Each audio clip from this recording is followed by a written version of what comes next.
பாக்கியவதி. அவள் பிள்ளைகள் எழும்பி அவளை பாக்கியவதி என்கிறார்கள். நீதிமொழிகள் 31:28. பாக்கியவான் என்ற வார்த்தை வேதத்தில் 84 இடங்களில் இடம்பெற்றுள்ளது. ஆனால் பாக்கியவதி என்ற வார்த்தை 7 இடங்களில்தான் இடம்பெற்றுள்ளது. பழைய ஏற்பாட்டிலே லேயாள் தன்னை பாக்கியவதி என்று அழைக்கிறாள். ஆதியாகமம் 30:13. புதிய ஏற்பாட்டில் மரியாளை நாம் பாக்கியவதியாக காண்கிறோம். லூக்கா 1:48. மரியாள் பாக்கியவதி என்று அழைக்கப்படுவதற்கு 3 முக்கியமான காரணங்கள் உண்டு. 1. மரியாள் தாழ்மை. 2. மரியாளின் விசுவாசம். 3. மரியாள் கிறிஸ்துவை கர்ப்பம் தரித்து மரியாள் கிறிஸ்துவை கர்ப்பம் தரித்தது. தேவப்பிள்ளைகளே, மரியாளின் சுபாவம் நமக்குள்ளே உருவாகும் என்றால் நாமும் பாக்கியவான்களாக பாக்கியவதிகளாக காணப்படுவோம். அவர் தம்முடைய அடிமையின் தாழ்மையை நோக்கி பார்த்தார். இதோ, இது முதல் எல்லா சந்ததிகளும் என்னை பாக்கியவதி என்பார்கள். லூக்கா 1:48.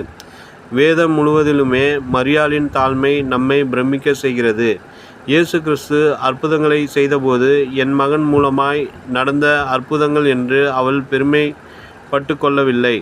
தேவாதி தேவனை கர்ப்பம் தரித்தோம் என்ற மனமேட்டின்மை அவளுக்கு இல்லை. அவளை குறித்து உரைக்கப்பட்ட தீர்க்க தரிசனங்களை குறித்த பெருமை அவளுக்கு இல்லை. மரியாள் தன்னை அடிமை என்று அழைத்து கொள்வதை பாருங்கள். அடிமையின் தாழ்மையை கர்த்தர் நோக்கி பார்த்தார் என்று சொல்லி கர்த்தரை துதித்தாள். ஆகவே அவள் பாக்கியவதி என்று அழைக்கப்பட்டாள். விசுவாசித்தவளே பாக்கியவதி. கர்த்தரால் அவளுக்கு சொல்லப்பட்டவைகள் நிறைவேறும். லூக்கா 1:45. மரியாளின் வாழ்க்கையை வாசிக்கும்போது அவள் கர்த்தரால் சொல்லப்பட்ட ஒவ்வொன்றையும் விசுவாசித்தாள்.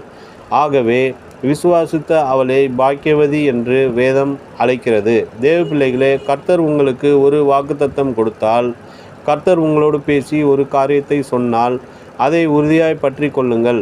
வானமும் பூமியும் ஒளிந்து போனாலும் அவருடைய வார்த்தைகள் ஒளிந்து போவதில்லை. ஒருமுறை இயேசு கிறிஸ்துவை ஒரு ஸ்திரீ நோக்கி பார்த்து, உம்மை சுமந்த கர்ப்பம் பாக்கியமுள்ளது என்று சத்தமிட்டு சொன்னாள். ஆம், உண்மையிலேயே மரியாள் பாக்கியமுள்ளவள். அந்த பாக்கியம் மரியாளுக்கு மட்டும் வருமோ? இல்லை. ஆத்மாக்களின் உள்ளத்திலே கிறிஸ்து உருவாகும்படி கர்ப்ப வேதனைப்படுகிற ஒவ்வொருவரும் பாக்கியமுள்ளவர்களாகவே இருக்கிறார்கள். அப்போஸ்தலனாகிய பவுல் கலாத்தியருக்கு எழுதும்போது, கிறிஸ்து உங்களில் உருவாகும் அளவும் உங்களுக்காக மறுபடியும் கர்ப்ப வேதனைப்படுகிறேன் என்று குறிப்பிடுகிறார். கலாத்தியர் 4:19. தேவ பிள்ளைகளே, ஆத்மாக்களுக்காக, கிராமங்களுக்காக, பட்டணங்களுக்காக, வாலிபர்களுக்காக கர்ப்ப வேதனையோடு ஜெபிப்பீர்களா? கிறிஸ்து ஒவ்வொருவருடைய உள்ளத்திலேயும் உருவாக வேண்டும் என்பதும்